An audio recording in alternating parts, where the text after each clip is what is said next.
Okay, we've concluded that chapter, and now we're moving on to another chapter about personality and emotions, now specifically focusing on personality. So when we look at the person, the inside of the person, apart from looking at the intelligence, we can also look at the personality. So what is personality? Okay, many definitions of personality, but I find this to be one of the best definitions, which is personality is the relatively stable set of psychological traits that distinguish one person from another and which can help explain behavior. It's quite a long definition. Sure. Yeah. It's quite a long definition, but let's break it down. Okay, relatively stable set. Relatively stable. So its personality is more stable compared to attitudes. We will cover attitudes either today or the next class. So personality is more stable compared to attitudes. So for example, personality, if you are an extrovert, for example. An extrovert is a person who likes to socialize. So if you're an extrovert today, very likely you'll be an extrovert tomorrow, next week, the year after, is quite stable. Compared to attitudes, attitudes is what you think or feel towards something. For example, your attitude towards the cafeteria in ADU. Today you might not. Today you might like it. Tomorrow you might not, because something happened in between. So personality is more stable compared to attitudes. So that's what we mean by relatively stable. A set of psychological traits. Sometimes we use the word traits to be the same as personality. It's a character trait. Yeah, character, more than internal character. Okay? And they distinguish one person from another, and which can help explain behavior. So what I'm saying is it can help explain behavior, but it does not predict with 100% accuracy the behavior. Because remember, as we said in the last class, there are two things that affect behavior. Personality and the other one, person, and the other one is what? The environment. Okay? So that's why personality is just one of the factors. But so it can help explain behavior, but it doesn't always predict 100%. So where does personality come from? I would actually just simplify and say it comes from two places. From the hereditary, which comes from the genes inherited from your biological parents. Yeah? So it comes like inherited through the genes from your biological parents. And the environment is, it can consist again of your parents if they brought you up themselves. It can consist of your brothers and sisters. It can consist of your friends. Yeah? And what else is the environment could consist of? Society, yeah. And what else? Friends, family. Friends, family, and what else? The internet, television, that's also the environment. Yeah? And now, internet has got a very powerful influence on teenagers, especially. What the percentage, doctor? Okay, yeah, good. Good question. Percentages have been debated, but the rough figure is 30% on the hereditary and 70% on the environment. Yeah, good question. So, I mean, you can't blame, I mean, you can only blame your parents 30% of the time. 70% is still outside forces. Okay, now, having known what is personality, how do we know about somebody's personality? The most popular way, the most common way, is to use personality questionnaires. And one of the most popular personality questionnaires, I wouldn't say it's the best, but the most popular probably, is the Myers-Briggs Type Indicator, or MBTI for short. How many of you have done MBTI? Okay, one person. And what it does, you answer maybe about 100 so questions, and from the scores, you will get you'll get the results, which will place you in one of 16 personality types. So for example, under the first dimension, you can be extrovert or introvert.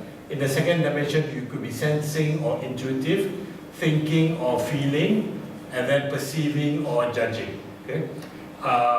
So for example, a person could be ESTP. You'll be given a score for each of the 4 dimensions. So one person could be, a possible score could be ESTP. Another category could be ESTJ. Okay? And another category could be ESFP, ESFJ, and so on. So you'll be categorized in one of the 16 possible combinations. Now, I will get back to this. I've got a handout which gives you the precise wording. But I think today I'll just give you the loose descriptive version of it. Now, extrovert, introvert, I've explained to you. Extrovert likes to socialize, introvert like to keep to themselves. Sensing or intuitive, sensing is like they rely on facts, whereas intuitive there's more on the gut feeling. Thinking or feeling, thinking is based on the logic, whereas feeling is using emotions to make decisions. And then perceiving or judging. Judging here, the word is misleading, but basically judging is how well planned you are. Like for example, if I ask you, what are you going to do at 9 o'clock tomorrow morning? You can tell me exactly what you're going to do at 9 o'clock, at 10 o'clock, you can tell me, and that means you're high on the judging. Whereas perceiving, when I ask you, what are you going to do at 9 o'clock, you have no idea. No? Or what are you going to do, what are you going to have for dinner later on tonight, I have no idea, I'll decide later. That's perceiving. Okay? I will give you the more detailed explanation on there's a handout on this, which I will give later. Okay, great. Okay, let's go to the next page. Now, apart from the MBTI, there's another questionnaire that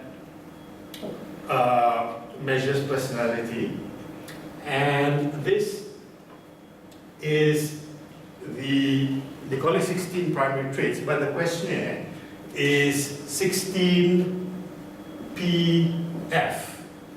P stands for personality, F stands for factor. 16 personality factor test. And that measures people according to the 16 primary traits. There's 2 versions of the questionnaire. I've used this questionnaire for my PhD, by the way. 2 versions, a long version, short version. There are about 180 questions. I think 180 questions approximately. And from these questions, you get scores for each of the 16 dimensions. So for example, the first dimension, reserved versus outgoing. Reserved is similar to introversion, where you are very quiet, you don't socialize as much, and outgoing is socializing. So you'll get a score between 1 to 10 for reserved versus outgoing. So if you get, say, a score of 1, that means you're highly reserved. If you get a score of 10, that means you are highly outgoing. If you get a score of 5, you're somewhere in between. Okay? So the strength of this questionnaire is that compared to the earlier one where there's only 16 categories. Here there's a lot more scope for variation. In that for each of the 16 dimensions, you get a score. So everyone will get a score for each of the 16 dimensions. So for example, less intelligent versus more intelligent, what's the score? Affected by feelings versus emotionally stable, submissive versus dominant, serious versus happy-go-lucky, like, they don't really care. Yeah? Could you have an example? If you have an example? Any example? Could you share with us? Even not for our knowledge. Oh, okay. Let me go through this and then I'll talk a bit more about that. Expedient versus conscientious. Now this dimension, expedient versus conscientious. Conscientious means you follow the rule to the letter. Expedient, you do whatever is necessary, even though some rules you don't follow. You look at what is the ultimate aim. And then timid versus venturesome. Timid means afraid. Venturesome means you're adventurous. Tough-minded versus sensitive. Sensitive, you get hurt easily if people speak harsh words to you. Tough-minded, you don't care what people say. You decide, you do what you think is right. Trusting versus suspicious. Practical versus imaginative. Forthright versus shrewd. Forthright, you're very straightforward. Whereas shrewd, you're a bit calculative and and then 12, self-assured, like confident, versus apprehensive, you're a bit nervous, afraid. 13, conservative, that means traditional, versus experimenting, you're trying something new, going to new places, trying out new foods, for example. 14, group dependent versus self-sufficient. This one is you like to, for example, if I were to ask you, do you study alone or in groups? So if you say I always study in groups, that means you're group dependent. But if you say I always study alone, I prefer to study alone, then you're self-sufficient. Number 15, controlled versus uncontrolled. This is regarding controlling your emotions and your behaviors. So are you in control or do you lose control? Okay. And lastly, are you relaxed or are you tense person? Okay. So for each of the dimensions, so when a person gets his or her score, usually what happens is that they have extremes in some of the dimensions, and then for the rest of them, they are more or less average, somewhere in the middle. Okay? So the scores which are in the extremes, those are their dominant traits. And again, there's no such thing as good or bad personality. It's what is good for the situation or for the job. Okay, another one is another personality test is the Big Five model. And this is a lot simpler. That's the advantage, a lot simpler. Before I forget, let me go back to the earlier one. I've talked about the strengths of this questionnaire, the 16 PF. There's one main criticism about this questionnaire is relating to number 2, intelligence. I don't know why, but intelligence is not a personality trait, so it doesn't belong in a personality test, but it's there. So that's the biggest criticism of the 16 PF. It measures intelligence as well, which shouldn't be the case. Now, going back to the Big Five model, that's what it's called, the Big Five. And not surprisingly, it measures personality according to 5 dimensions. So what are they? Number 1 is extroversion, a personality dimension describing someone who is sociable, gregarious, and assertive. Introvert is the opposite of that. The next dimension is agreeableness, a personality dimension that describes someone who is good-natured, cooperative, and trusting. The third dimension, conscientiousness, a personality dimension that describes someone who is responsible, dependable, persistent, and organized. Openness to experience, a personality dimension that characterizes someone in terms of imaginativeness, artistic sensitivity, and intellectualism. And lastly, emotional stability, a personality dimension that characterizes someone as calm, self-confident, and secure, as opposed to being nervous or depressed or insecure. So this is the strength of this questionnaire is that it's much simpler to use, and I would say that 4 out of the 5 dimensions, the higher you score on these dimensions, probably the more suitable, but you are at work. I'll just correct myself. Maybe this one, agreeableness, conscientious, and emotional stability, these 3, I would say, not 4. 3, the higher your score, probably the more suitable or the more favorable you will be viewed at work. For example, agreeableness. If you agree with your boss, would you be seen as a better worker? I think so. In our societies, saying yes is better than saying no. Conscientiousness, somebody who can be dependent. Your boss gives you something, he knows that you'll do it. You do a good job on time or before time. I think it's a good trait to have, right? And emotional stability, somebody who's calm, even under pressure, they don't panic, they don't lose their temper, shout at people. So again, emotional stability, I would say, for high score, you would be better. In fact, I think research has shown that for managers, having high emotional stability is more important than having high intelligence, because in managerial jobs, you really need to be very calm in the face of criticism. You have to be calm, making difficult decisions, and so on.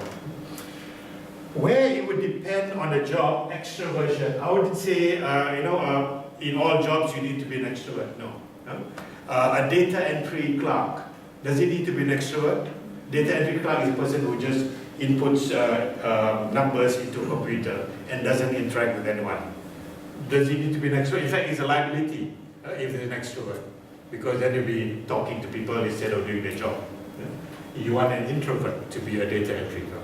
But for marketing, advertising people, you need to be extrovert, right? Similar here, openness to experience. It depends on the culture of the organization.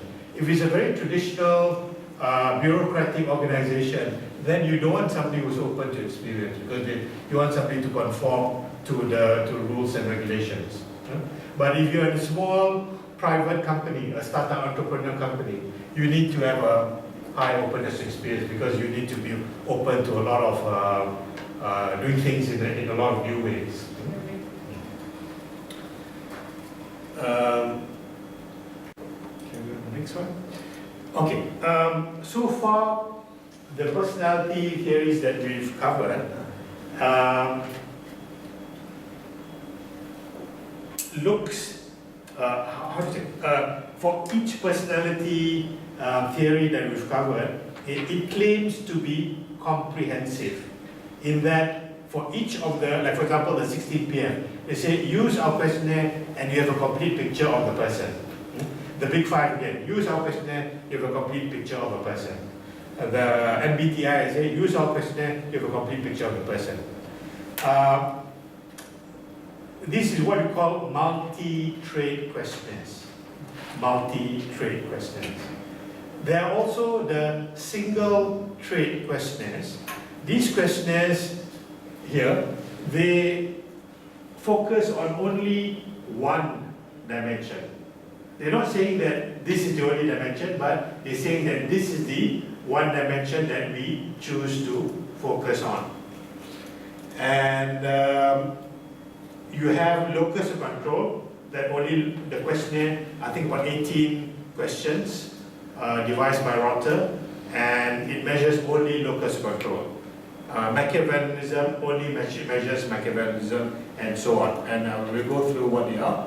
Let's look at locus of control. What is locus? Yeah? Yeah. Yeah, we will explain one by one. I'll explain one by one. Okay. Coming back to the first one, locus of control. The degree to which people believe they are masters of their own fate. So that's the what do you mean by locus control? In other words, like if okay, there are two extremes: internals and externals. Internals are individuals who believe that they control whatever happens to them, good or bad. But the other extreme are externals, people who believe that what happens to them is controlled by outside forces such as luck or chance. These are the two extremes.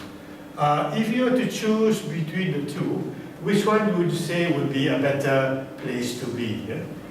Internal or external? Internals. Sorry, internal. And the reason you're saying that is?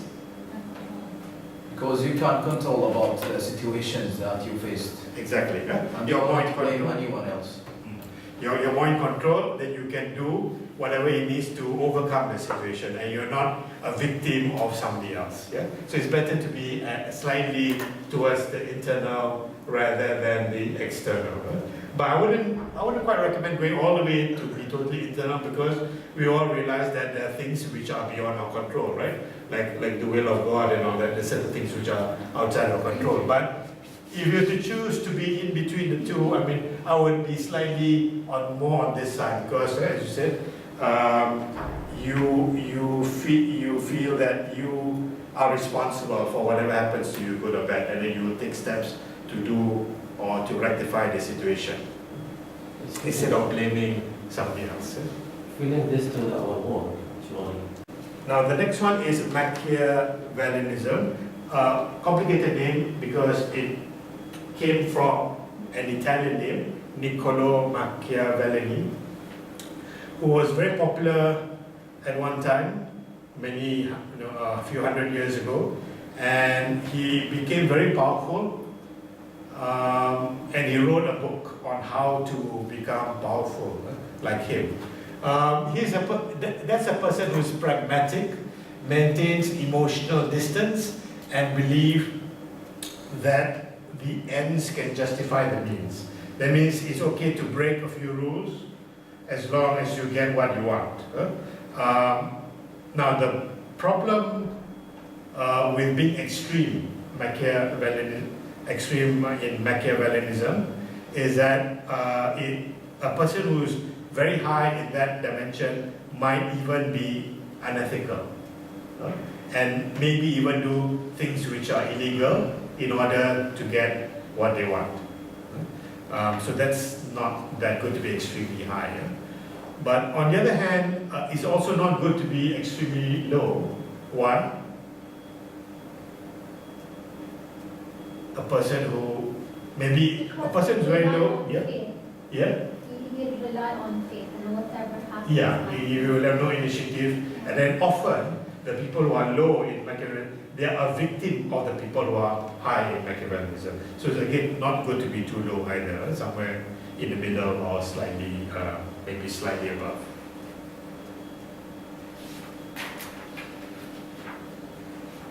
Self-esteem and self-monitoring. Self-esteem is the individual's degree of liking or disliking themselves. Now in this book, which I got the PowerPoint slides from, they class self-esteem as a personality trait. I personally feel that of all the personality traits, the definition is it's relatively stable, difficult to change. Self-esteem is probably the easiest to change. You send them to a 5-walk seminar, walking barefoot on hot coals, boom, their self-esteem just shoots up. Their confidence boosts up. So it's, to me, this one is the easiest to change, and I personally wouldn't even classify that as a personality. But that's just my opinion. Now the other one is self-monitoring, a personality trait that measures an individual's ability to adjust his or her behavior to external situational factors. This is a person who can behave differently when he's talking to the boss compared to when he's talking to the subordinate. Is that a good trait to have? Yes. Yes, I would say Feel yeah. your yourself. You have to be, I think, in business, you need to be able to change your behavior according to the situation, according to who you're talking to. Whether you're addressing your superior or even royalty, you've got to change your behavior.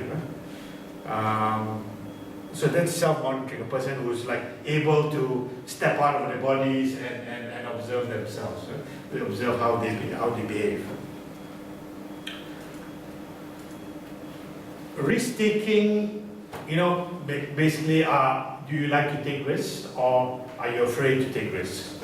And I think in business nowadays we are of moderate risk. We're not extremely high risk takers. But if you're an entrepreneur, I think you need to have a high risk-taking personality.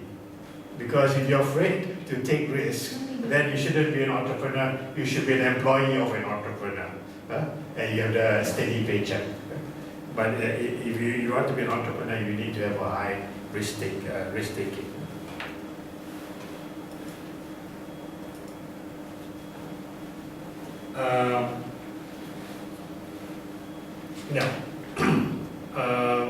Okay, so far, maybe what I can say, we're going through many personality theories, and each theory looks at it in a slightly different way.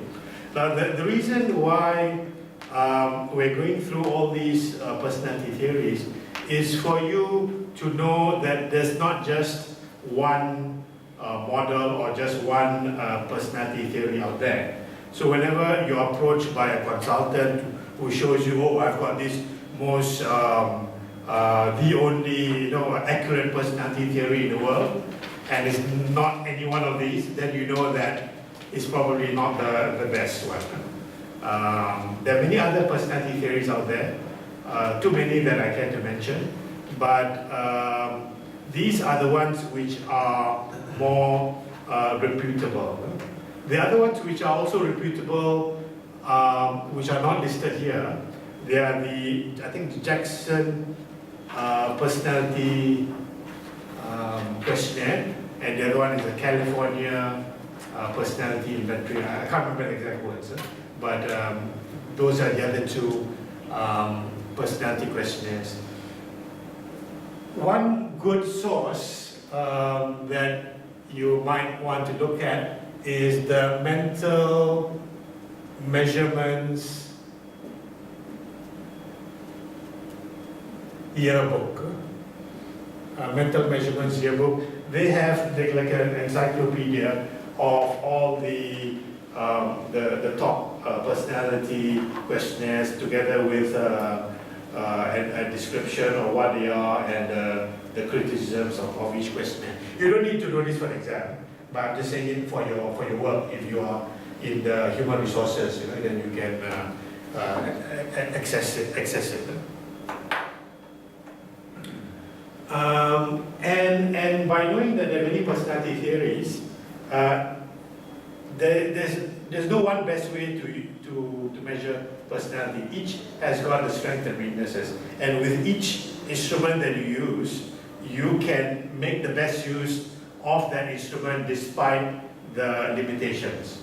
For example, if you use the Big Five, you can find out whether a person is conscientious or not, whether the person is emotionally stable or not, especially if you are putting that person in the customer complaints department. You need a person with high emotional stability. if you entrust a person who's always trying to meet deadlines, you want a person who is very conscientious.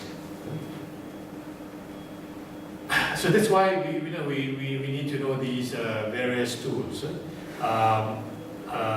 especially in human resource context. All these are the tools available for you to use to achieve better person-environment fit, to make sure that you select the right person for the right job.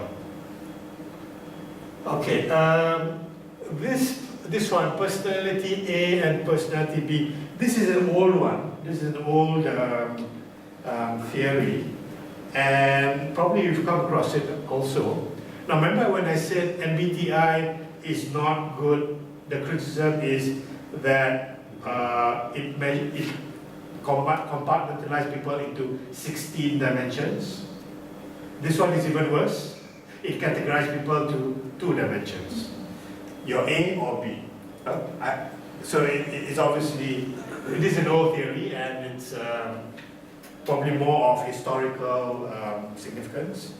So let's just go through them. Type A, what is type A? A person who's always moving, walking, eating rapidly, feel impatient with the rate at which most events take place. Number 3, perhaps the most accurate description. Strive to think or do 2 or more things at once. They're the multitaskers. They get very impatient in the queue, they have to do something. Whereas type B, they're more relaxed. Generally, they're more relaxed. And they not suffer a sense of time urgency, need to display or discuss, play for fun or relaxation, rather than for competition, as in A, and can relax without guilt. At the workplace, if you're looking for to recruit some subordinates, which one would you choose, type A or type B? Yeah. You would choose type A because that's the guy who is like on the ball doing the work and so on. Now, do you think CEOs are type A or type B? Yeah, type A. Hands up those who think are type A. Type B? Okay. Hands up those who think they're type B. Yeah, actually, research has shown that CEOs are type B, but before they were CEOs, when they were climbing up the corporate ladder, they were type A. They were type A, and once they reach the top, they switch off. Enjoy life.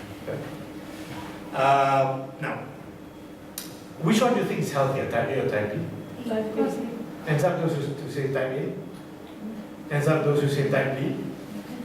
Okay, you're both right, but it depends on the time context. 30 years ago, type A's are less healthy, type B more healthy, because they're more relaxed. Type A's have heart diseases and so on, 30 years ago. But recent research has shown that type A now is more healthy. Why? Because they're more proactive and they go for more medical checkups, go for exercise and all that. So now the research shows that type A is actually more healthy compared to type B's who are just in front of the television with popcorn and donuts and milkshake. So it depends on the context, the time. Okay, now I think this is the last personality theory that is covered in this chapter. The personality job fit theory, and you can, this is basically the Holland's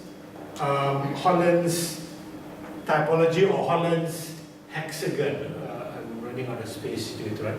Holland's hexagon. Why we call it hexagon? Because of this shape, hexagon, 6 sides. And let me go back to these slides. Now, all the personality theories that we've covered so far today, they just talk about, they just measure the personality. And then from the descriptions of the personality, we as readers or as scholars or students, we make the judgment that extroverts, for example, are suitable for this kind of jobs. We make that conclusion, that deduction. But the personality theory doesn't prescribe or doesn't directly match the two together, except for this personality theory, the Holland's hexagon.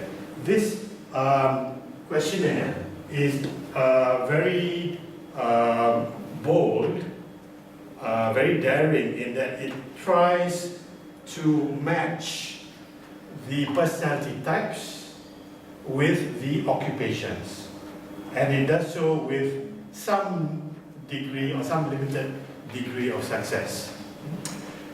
So once again, filling up the questionnaires, and the questionnaire will give you scores to say which is your dominant personality type. So for example, if you fill up the questionnaire and you find out, oh, I'm the realistic type, and you are only one of the 6 types. Your primary or dominant trait is only one of the 6. Your secondary can be the second one, but the primary one is the dominant, the first one. So for example, if you're realistic, so what that means is that the suitable occupation for you are mechanic, drill press operator, assembly line worker, farmer, and soldier. Not a lot of choice there. Basically here, realistic, why? Because these are the people who like to work with tangible things, things that they can see and touch. That's why I know those assembly line workers, factory workers, they're dealing with things that they can touch rather than things just in their minds. The next Engineer and also. engineer, well, yeah, you could say that. We'll discuss about engineer in a moment. Okay, we'll go through that. Possibly yes. Engineer like plant manager, plant engineer. Yeah, they would be mechanical engineer. Yeah. Okay. The next one is investigative. Prefers activities that involve thinking and organizing and understanding. Biologist, economist, mathematician, news reporter. I would say also include police investigator. Next one is social. Prefers activities that involve helping and developing others. So a social worker, teacher, counselor, clinical psychologist. Next category is conventional, prefers rule-regulated, orderly, and unambiguous activities. Accountant, corporate manager, bank teller, file clerk. Enterprising, prefers verbal activities in which there are opportunities to influence others and attain power. Lawyer, real estate agent, public relations specialist, small business manager. And lastly, artistic, a person who prefers ambiguous and unsystematic activities that allow creative expression. Painter, musician, writer, interior decorator, maybe architect also. So whatever is your dominant personality trait, then that is the suitable occupation according to Holland. And the strength of this questionnaire is that there is a definite or prescribed formula. So if you're this personality, then these are the jobs most suitable for you. So for example, if you are conventional, if you're a conventional person, then you shouldn't be interior decorator or painter or musician. You should be an accountant or corporate clerk and so on. So that's a strength. Now, what is the weakness of this questionnaire? Right? For example, can you think of one occupation that maybe the occupation is listed here, but it can also appear, it can also be in another category?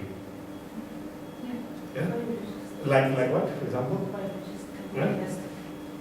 Like biologists, yeah? Okay, let me give you a hint. Huh? What about this one, huh?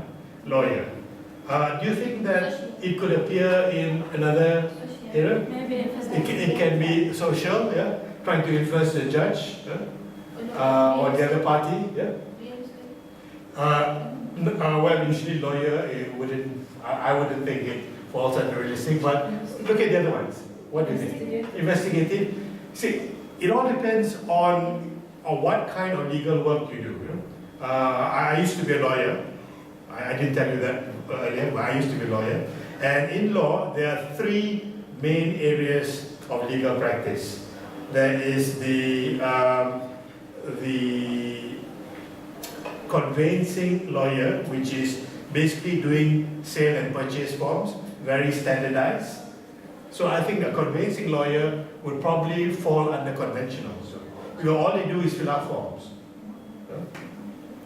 There's also the corporate lawyer, which could be here, enterprising is what is here. But there's also the lawyers who go to court to defend people on criminal trials. They would fall under investigative. So again, you know, occupations now, they are a bit more complex and they have got different divisions or fields. So it depends on which particular field of law you're practicing.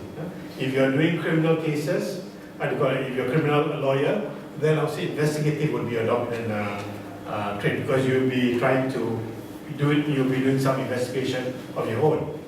But if you're doing a conveyancing, if you're a conveyancing lawyer and all you do is fill out sale and purchase forms and housing loan application forms, then you'll be more conventional.